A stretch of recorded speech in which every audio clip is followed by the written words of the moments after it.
members of the corporations, Representative Paili, Holdings Corporation, eh magkakasunugan na to. Kasi if I will ask, Atty. Fortun, are you at liberty of testifying this committee who are those people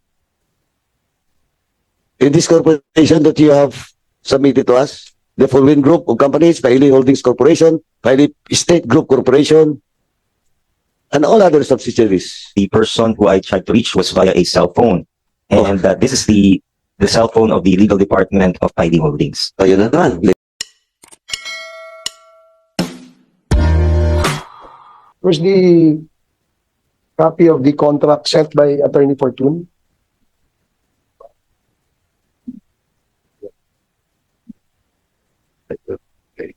So we have here a copy, Attorney Fortun, with your signed letter,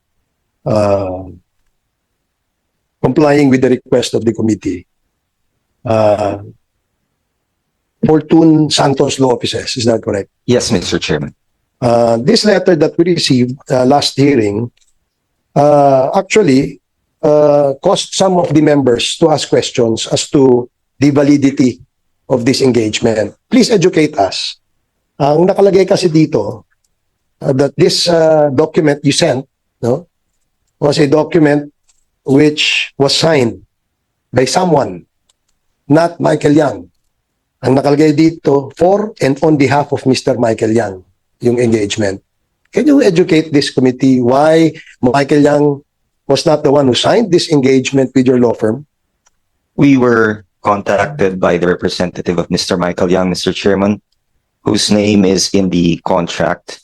And as a result thereof, he was the one who, I presume, duly authorized, who signed the contract with us. Would you be at liberty to tell this committee who is the owner of this signature? Yes, Mr. Chairman. His name is Garrick Hong.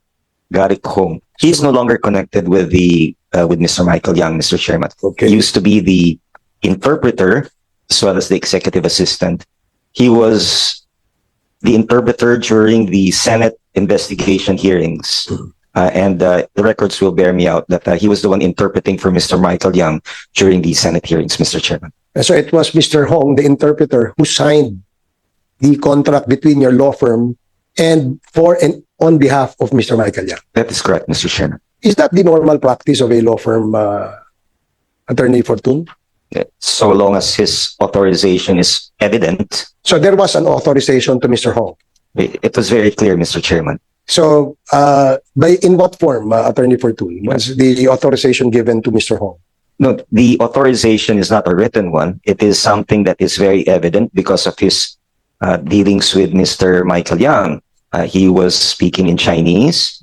He was the one interpreting for Mr. Michael Yang, and he was present in a number of meetings that I had with Mr. Yang, also interpreting for him. So he would presume to be authorized because subsequent to his affixing his signature on this document, the corresponding acceptance retainer was duly remitted to our law firm. So clearly, his signature was validated by the payment by the office of Mr. Michael Yang of our acceptance retainer.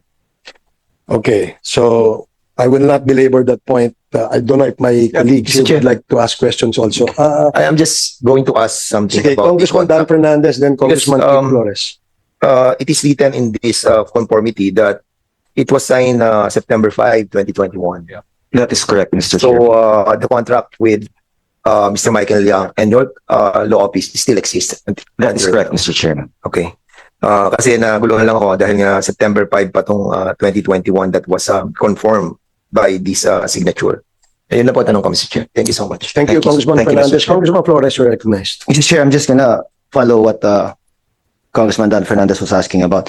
Attorney Fortun, you said that the person who signed this contract was no longer connected with Mr. Michael Yang. That is correct, Mr. Chairman. Good morning. So, how would you treat the engagement if the person who signed the engagement letter is no longer representing Michael Yang, yet you appeared before a committee using the same authority that was signed by the person who's no longer connected? Well, the engagement, Mr. Chairman, was way back in September 5, 2021, when that person was still connected with the company. And it's no different, Mr. Chairman, from, well, it's a corporation or it's a company. So it is only after that same entity would either revoke or inform us that there was a termination of the engagement that we will be deemed to have severed our business relationship, Mr. Chairman. But it's not a single person who is the one that we are contracting with, but the entity. Yes, sir, but the document would say that the signature was for and in behalf of Mr. Michael Yang, not the corporation. Correct, Mr. Chairman. That is why precisely the entity here is Mr. Michael Yang himself. The person who affixes his signature on the document is his representative. If he is severed from the company, then the only one who can also revoke our engagement would be Mr. Michael Yang himself or the new representative, Mr. Chairman. But didn't that just contradict your previous statement that it was the corporation that engaged the interpreter? If you will take a look at the contract, Mr. Chairman, it speaks of our engagement by the Piley Holdings as well as some other corporations. Yes, I'm looking at it, and it also specifically states that it is for the ongoing Senate Blue Ribbon Committee. This is a different committee and this is a different house. Again, Mr. Chairman, it is not the practice of our law firm to always be issuing out engagement letters for each and every case that we handle. Once a client comes in as a client, then automatically that client can refer additional cases without the need for a new engagement letter, Mr. Chairman. Okay, so did he refer this matter to you, to your office? This Mis- particular committee hearing in the House? I would think that I had been duly authorized because when there was a letter received by this committee, I asked them if I could appear, and I was given that authority, Mr. Chairman. So you asked Mr. Michael Yang? Not Mr. Michael Yang, Mr. Chairman, but the people from Piley Holdings. I'm confused now. This letter is for Michael Yang. It was signed for and on behalf of Mr. Michael Yang and not the corporation that you have been mentioning. And in fact, the subpoena was, or the invitation was for Mr. Michael Yang, not for the corporation that you just mentioned. That is correct, Mr. Chairman. Again, if Your Honor will take a look at the letter, at the contract, it speaks of our engagement not for Mr. Yang alone, but also for the corporations mentioned therein. So when I received the letter from this committee, being counsel for Mr. Michael Yang as well as the other corporations, it was incumbent upon me to inform them of having received the letter invitation and what my instructions would be. Again, it's very confusing because you said that it was for the corporation and you talked to the people of the corporation, but then the engagement is for and in behalf of only Mr. Michael Yang, not the corporations that you've just mentioned. And the invitation was sent for Mr. Michael Yang. You appeared for and in behalf of Mr. Michael Yang. Now, where's the authority there? Again, let me repeat, Mr. Chairman, the letter speaks for itself on which or who our law firm represents and was engaged in that contract. Okay, then you were here for and in behalf of Mr. Michael Yang the last time you were here, Yes. 2014, correct? Yes, Mr. Chairman. Okay, so if the invitation was for Mr. Michael Yang and your authority here is for and in behalf of Mr. Michael Yang, yet you just testified that before coming over, you talked to the persons of the corporation, not Mr. Michael Yang, to appear for and in behalf of them here in this hearing. So where was the conformity of Mr. Michael Yang? The corporation individuals who I had spoken with, Sir, I'm presume- referring to the invitation of Mr. Michael Yang. That is correct, Mr. Chairman. The invitation was with Michael Yang. So necessarily, I would be speaking with the people who works with Mr. Michael Yang. Sir, I think that's a different thing. It's the corporation, and this time we were inviting Mr. Michael Yang, not the corporation. And you said that you were present for and in behalf of Mr. Michael Yang. And as proof of that representation, you submitted this authority. And this authority clearly speaks that it is for Mr. Michael Yang, but only signed by the person who is no longer connected with Mr. Michael Yang. And yet prior to coming over, you said that you were conversing with the people of the corporation, not Mr. Michael Yang. So I'm really confused, sir. Mr. Chairman, I do not wish to belabor the point. If the issue is that I am not duly authorized, then let me be so declared. I have no problem with that. I had come forward to this committee with the representation that I have been duly authorized. Under the rules of court, a lawyer is presumed to represent the person who he claims to represent unless it is otherwise revoked or declared to be not so. That's true, So, sir. my point, Mr. Chairman, right now is that if Your Honor believes that this counsel is not duly authorized for the reason that that letter is not proof that this counsel is not the representative or the counsel of Mr. Michael Yang, I submit to the sound wisdom of this committee. Then, so discharge me as so. Sir, the only reason why we're trying to clear up this point was because in the previous hearing, you were specifically asked if you were representing Mr. Michael Yang. And if you were representing Mr. Michael Yang, if you have proof that you were authorized or engaged to represent Mr. Michael Yang. Both questions, you answered it affirmative, that you were, and that you had proof that you were engaged. And that's why we're questioning this engagement, because it doesn't appear to be the engagement that or the authority that we were asking for. But if you're really insisting that you were authorized, sir, that the question that I asked is if you were able to talk to Mr. Michael Yang prior to coming over. But then again, you answered, I did not talk to Mr. Michael Yang, but I talked to the people of the corporation. Because I'm trying to connect po, the issue on your authority and also the issue of the whereabouts of Mr. Michael Yang, because we've been trying to get in touch with the guy. Now we've been trying to invite him over, and you keep appearing as his representative. So I hope you understand why we're really, belaboring the point, as you said. I do understand, Mr. Chairman, and I regret if there's been any confusion because of this. Again, I'd like to clarify and I'd like to make it clear that the engagement of a law office is really just one-time thing. Very clearly from the document, it would show that this counsel had been duly engaged as counsel for Mr. Michael Yang.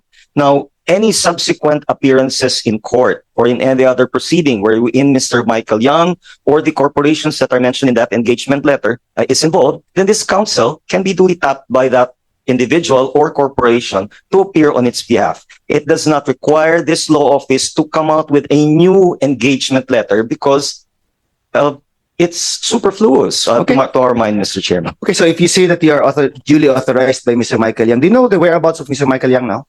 That is correct, Mr. Chairman. He's in Dubai. He's in Dubai. And when was the last time you got in touch with Mr. Michael Yang? Per se, him, maybe 2 years ago. He is very difficult to speak with directly, Mr. Chairman. He only speaks Chinese and this counsel does not speak Chinese. So, in representing him in this particular hearing, what were the parameters of your engagement? Did he tell you na you can only answer about this or that? Kasi it would be useless for you to appear and here and say that you were properly authorized to appear without you having been in touch with your principal and coordinated with him what possible answers you would be allowed to give to this committee.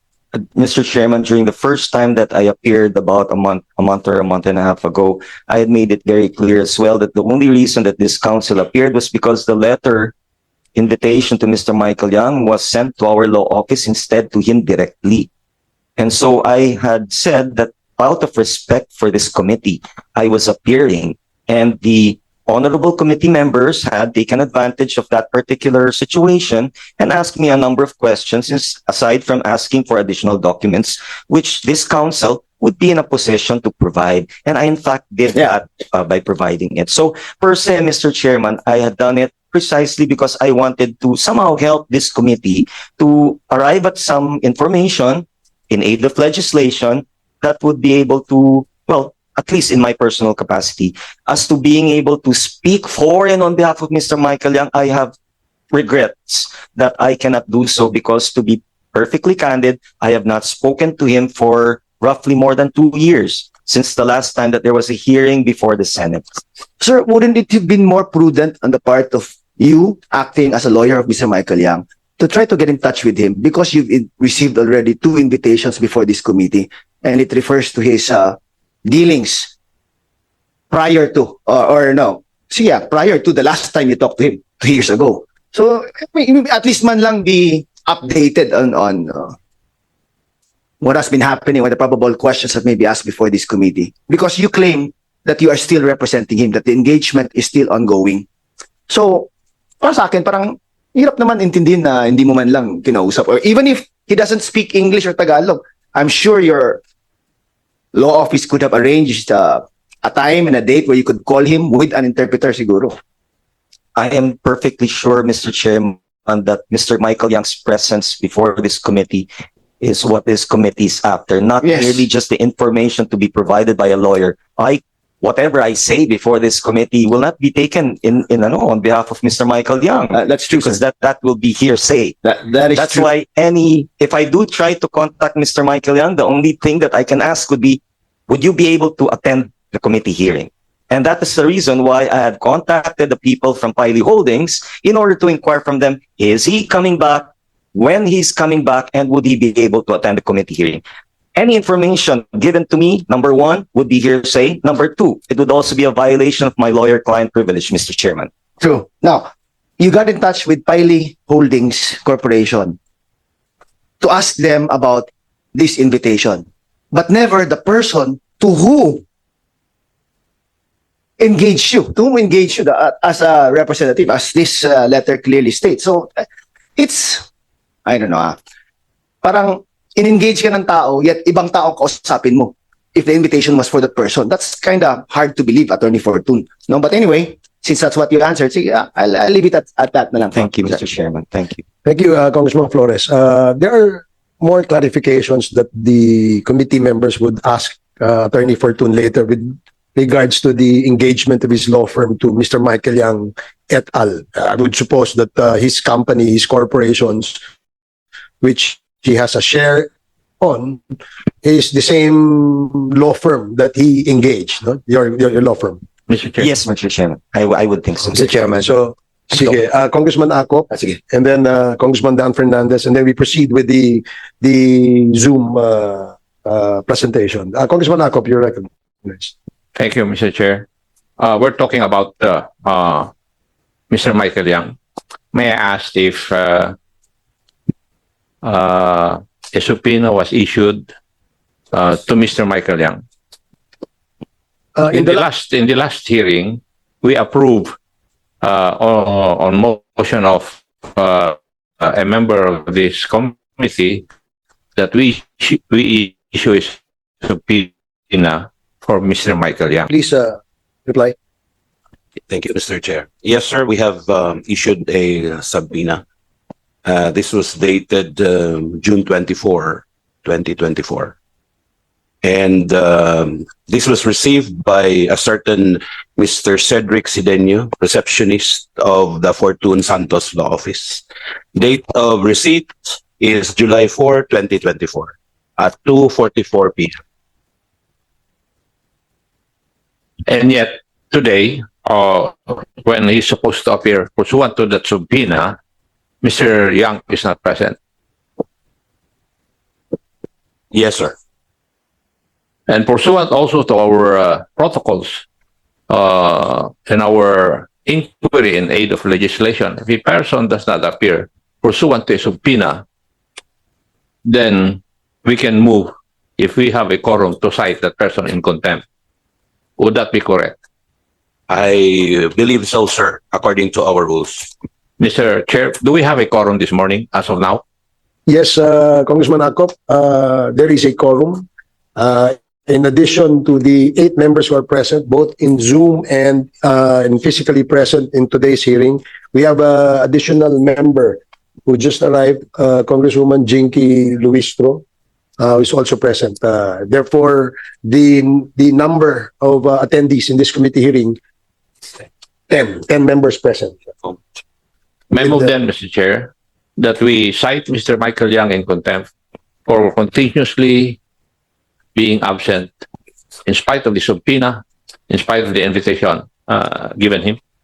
So move, Mr. Chair. Okay, there is a motion to cite in contempt a resource person who has Second not motion. appeared before this committee despite several invitations and despite a show cause order being demanded from him since he's not present. Pursuant to our rules on Section 11, if I may read, the committee may punish any person for contempt by a vote of 2/3 of the members present. We have a quorum. We have 10 members present, which is more than 2/3. And citing the violation committed by Mr. Michael Yang, on Section 11, Paragraph A, refusal without legal excuse to obey summons and invitation. There is a motion to cite Mr. Michael Yang in contempt. And duly seconded. Hearing no objection, the committee is now citing in contempt Mr. Michael Yang. Mr. Chair. Mr. Chair.